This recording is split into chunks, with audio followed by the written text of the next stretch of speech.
In this video, we're going to look at relative solubility and how the other components of a solution affect the solubility of an insoluble salt. So the question for relative solubility first is just, let's take two salts and look at which is more soluble. So we're going to compare magnesium hydroxide to iron carbonate. And magnesium hydroxide has a KSP value of 2.06 times 10 to the minus 13. Iron carbonate has a KSP value of 3.07 times 10 to the minus 11th. So these numbers, right, they're equilibrium constants. They mean something to us at this point. Hopefully, we've done enough of them. So you are hopefully, if you're not, start training your brain to do this, getting an impression about the solubility of each of these based on the KSP. And what I'm about to tell you is not going to match with that. So magnesium hydroxide is the more soluble salt.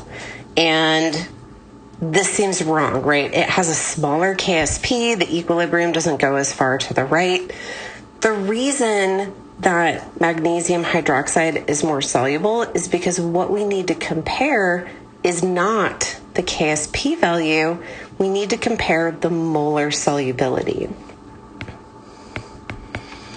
So if you go through the calculations that we did in the last video, which you should absolutely do as practice to make sure you get the same numbers that I have here, the molar solubility of magnesium hydroxide is 3.72 times 10 to the minus 5th molar, and the molar solubility of iron carbonate is 5.54 times 10 to the minus 6th molar.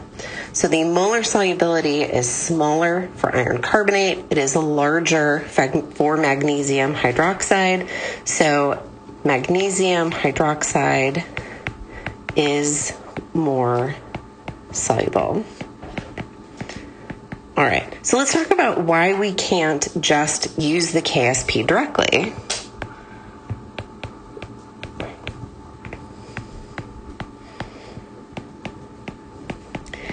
And if you look back at these salts, the reason that the molar solubility doesn't trace directly with the KSP, it's just because the stoichiometry doesn't match, right? Out of magnesium hydroxide, we get 3 ions, which greatly affects all of those X values in our equilibrium constant expression. But in iron carbonate, we just get the 2 ions, the cation and the anion. This does mean good news. So we can't compare these directly because the stoichiometry doesn't match, but you can use KSP directly if the stoichiometry matches.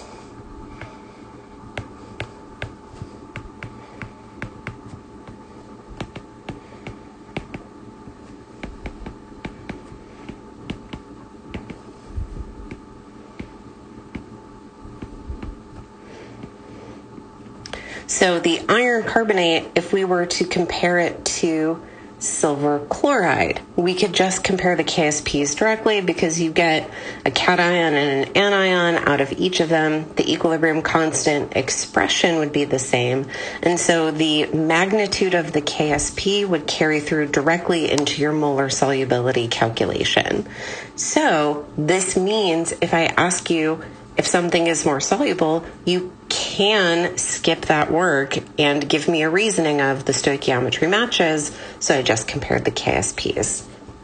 All right, so let's talk about other ions in solution. So the question that I have for you is, would you expect silver chloride to be more soluble in pure water or a solution of 0.1 molar sodium chloride? So you can take some time to pause this video, although I know my answers are already in gray boxes that you can kind of see. So silver chloride, we're trying to get it to go into solution. Would it go into solution more if it's just pure water, or if it's in a solution that has sodium ions and chloride ions floating around in it? All right, it is more soluble in the pure water because of something called the common ion effect. And this is exactly what I was referring to when I said our friend Le Chatelier was going to come back. This is the same thing that happens with polyprotic acids, right? You already have some of what you're trying to put into solution in the solution. And so it kind of blocks that equilibrium going forward. So for this, we call it the common ion effect. Just in a few more words, and then we're going to do an example. The presence of Cl- from that sodium chloride solution causes the equilibrium to shift left.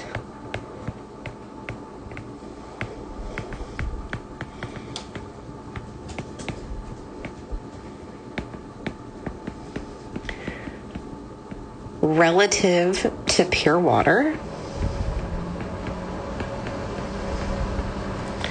So less silver chloride dissolves.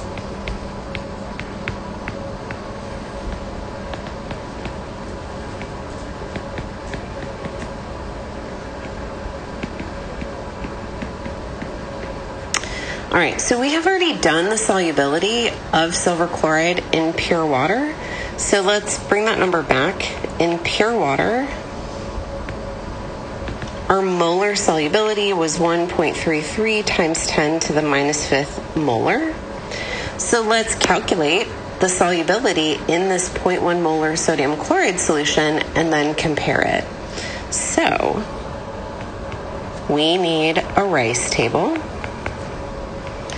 We're looking at silver chloride going into solution. So we get silver 1 plus and Cl minus.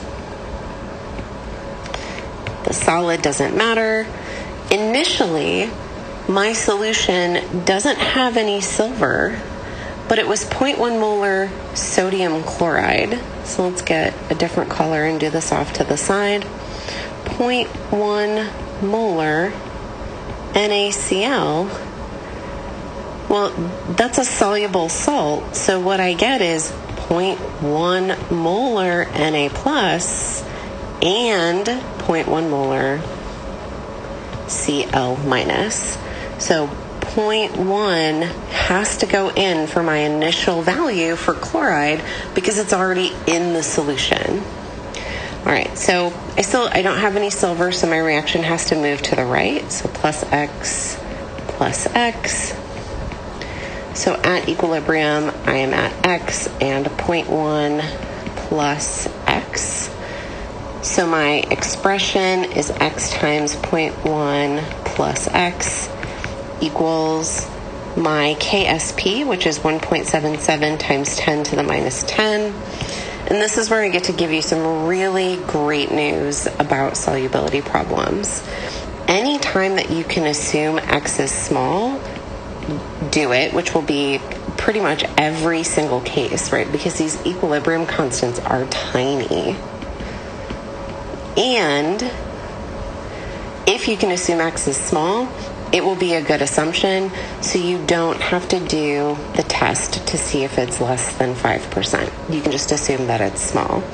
So if I do this, right, this means I'm really solving 0.1x equals 1.77 times 10 to the minus 10.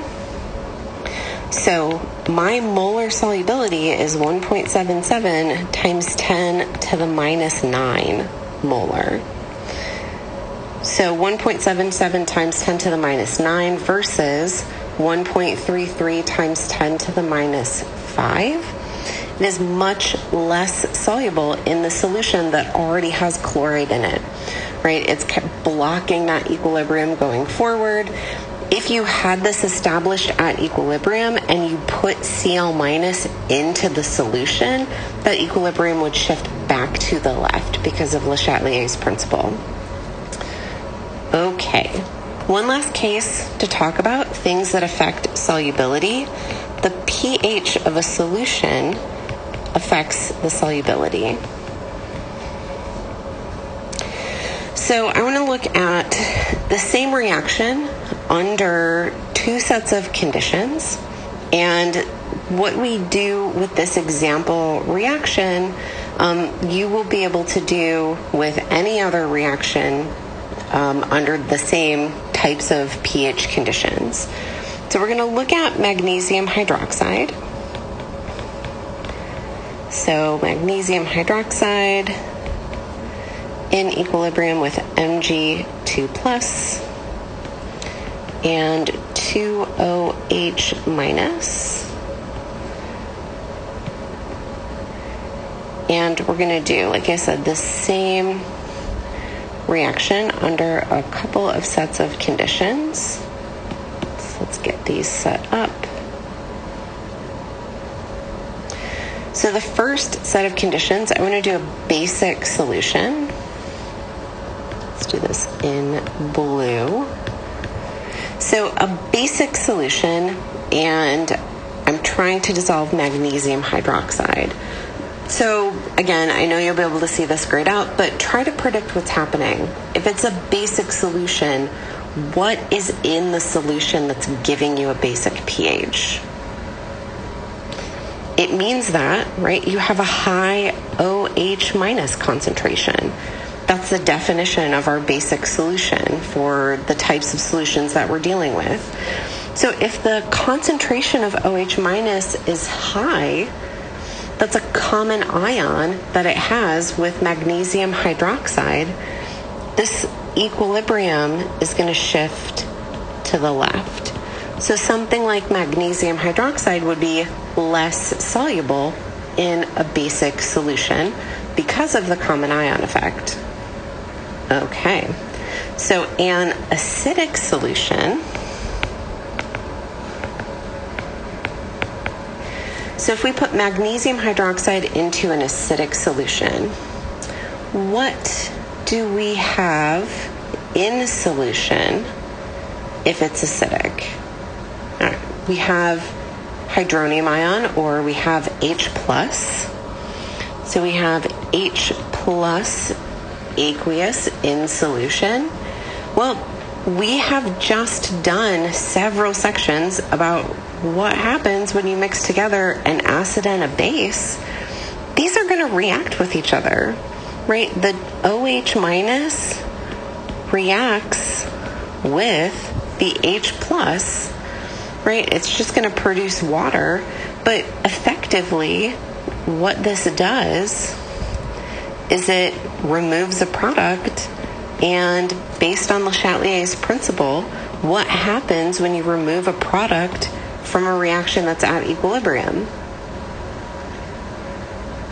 Hopefully you remember, it means that the equilibrium shifts to the right to make more product.